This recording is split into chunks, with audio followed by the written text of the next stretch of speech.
സലീംകുമാർ ജീവിതത്തെക്കുറിച്ച്, ചിരിയെക്കുറിച്ച്, രാഷ്ട്രീയത്തെക്കുറിച്ചൊക്കെ വ്യക്തമായ നിലപാടുള്ള ഒരു ആ, കലാകാരൻ തന്നെയായിരുന്നു.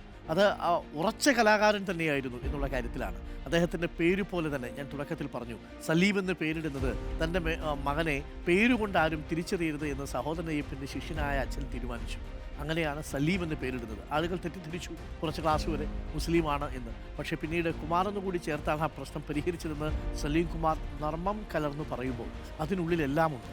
ഒരു ജാതിയും ഒരു മതവും തന്നെയാണ് എന്നുള്ളതിൻ്റെ പേരുകൊണ്ട് ഞാൻ തെളിയിച്ചില്ലേ എന്ന് സലീം കുമാർ പല പ്രസംഗങ്ങളിലും പറയാറുമുണ്ട്. സലീം കുമാറിൻ്റെയും തുടക്കം, ഈ കരിയറിലെ തുടക്കം എന്ന് പറയുന്നത് MG യൂണിവേഴ്സിറ്റിയിലൊക്കെ തുടർച്ചയായി 3 തവണ മിമിക്രിയിൽ 1ാം സമ്മാനം നേടി കലാകാരനായി തിളങ്ങി നിൽക്കുമ്പോഴും സലീം കുമാറിനെ ആദ്യ സിനിമയുടെ ഓഡീഷന് വിളിക്കുമ്പോൾ അതിന് അദ്ദേഹത്തെ ക്വാളിഫൈ ചെയ്യിക്കുന്നില്ല.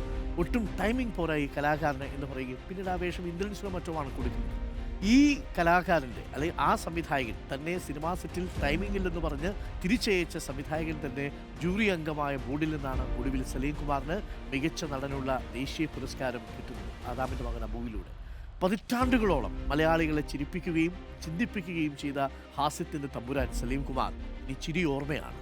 തനതായ അഭിനയ ശൈലിയിലൂടെ ദേശീയ പുരസ്കാരത്തിൻ്റെ നെറുകയിൽ വരെ മലയാളത്തിൻ്റെ പെരുമ അടയാളപ്പെടുത്തിയ സലീം കുമാർ വിടവാങ്ങുന്നു. പ്രിയ താരത്തിൻ്റെ ഓർമ്മകൾക്ക് മുന്നിൽ റിപ്പോർട്ടറിൻ്റെ പ്രണാമം.